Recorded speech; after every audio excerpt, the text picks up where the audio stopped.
All right, guys. So by the title, you guys already know I blew my account. In this video, we'll be discussing number one, why it's okay. Number two, we'll just be breaking down some of these trades. And three, I'll be showing you guys an example of how I'm going to improve. First, let's just go over like why it's okay. You can see at the bottom it says 200, 2800. So this 200, 2800 is a 1 to 14. I can buy 14 more 50K accounts and lose them all before I'm back in a drawdown or at break even. This takes me to my next point where I personally invested into 100K accounts. So now I'm giving myself four chances.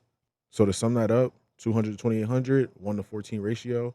So at the end of the day, I got my profit, got the refund on the account, and I was able to invest into more accounts. I was also able to open up some passive incomes like you can see on the top of my screen. So this takes us to number two.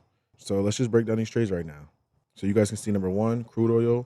I risked 1%, breakout, 5-minute pullback, regular, strategy loss, -1%. And I'm not gonna show you guys my strategy losses. You guys can go to my videos where you see that I took losers, or go to my shorts and you'll see I took losers. So number two, XU, I risked 0.5%. Right here is where I realized that maybe I probably risked 0.5% because I knew the trade wasn't a good trade. But at the same time, I don't know, it just started messing in my head. But I still ended up entering the trade. So what I seen in the aftermath was price had no 5-minute demand zones, and I missed a 7R potential chance. This is the trade I should have entered in, and on the 4-hour chart, which I'll show you guys an example at the end of the video on how I'm supposed to improve or how I will be improving my strategy, and it's only the exit. CEST, condition, entry, stop, and target. My condition, my entry, and my stops are all good. It's just the target. I'm trying to get better targets. You can see right here on this trade, I was even targeting this, and this is like a negative ratio. But this, I could have held this. You guys can see I ended up not taking this trade. This is at 8 o'clock. I should have been up, should have been awake and alert. Instead, I ended up trying to catch the second pullback, and this was not even a valid zone. I had a zone marked up right here, but it wasn't a valid zone. So I erased it before I took the screenshot to show myself how pointless this trade was. It is what it is, though. You know what I'm saying? I got to move on from it. So then the next day came in, and I took 2 positions on gold, and I never do that. I try to force it because I felt, okay, my payout is coming up. And this is something I'm going to talk to you guys about in another video about what I learned from prop firms. But my payout was coming up, and I started trying to, like I could easily do this. You know what I'm saying? I'm thinking, like, to myself, I could easily get a payout. You know what I'm saying? I did it before. I got 8% on the 8%, 5%, then plus 6% in withdrawals.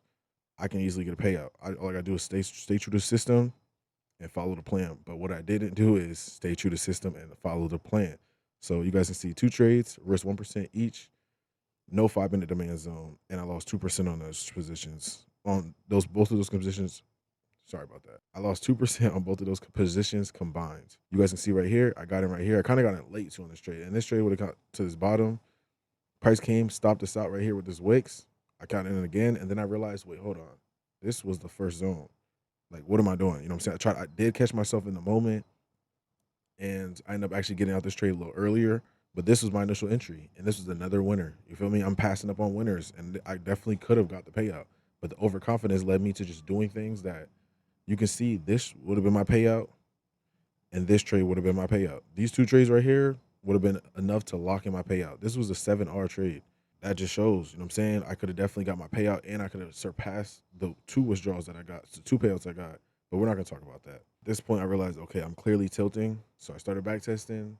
Then we came in the next day. Number 4, S&P. I risked 1%, breakout 5-minute candle, pointless, -1%. I'm sorry about that. It wasn't pointless. So that was a strategy loss. And this is when I started realizing, dang, since I took a couple winners, I knew I probably messed up because now I'm probably going to go through a losing streak. And you guys will see that's exactly what happened. The next day I come in, S&P, I risk 1%, 5-minute breakout, pullback. In these zones, in these trades, it did touch the demand zone. I'm saying breakout on a higher time frame, 5-minute, we're looking for that pullback, that break and retest. It definitely did that, definitely came to those zones, but reversed. So we took another strategy loss right here, -1%. And then the next day came in, which is number 6. We took a trade on crude oil. So we took 2 positions on the same trade, equaling to 2%, and it was a strategy loss. So this pretty much just took me out the game. I lost 4% in total just after taking those pointless losses. So the pointless losses really hindered me because I lost 2.5% with them, and I could have capitalized off them. It's not just the fact that how much I lost off them, it's the fact that those same days I had a trade that literally showed up and set up right before the day. So with that, it just shows that it's not even the pointless losses that really hindered me. It's more just the fact that I had a winning streak that I wasn't able to capitalize, that I didn't capitalize off of. I wasted, instead of buying this, I bought this, and I could have took that winner, and I would have gave myself room to breathe in the sense of being able to take losses. That's really it for that. I do want to show you guys an example of how I do plan on improving. So you guys can see right here, this was this week. You know what I'm saying? Same situation. So you see that breakout, price pulls back. And you can tell this is not the same because the wicks. This gave us a solid bar followed by another solid bar, which is showing that smart money's in the building. This trade gave us a strong candle pushing up, and then it gave us a nice weak signal, which is that wicks, and then a bearish candle to the downside. Price pull back the second time. You guys can see the first time, second time. Take another entry, and we could do an add-on position where I can move this stop to break even, which is what I will be implementing.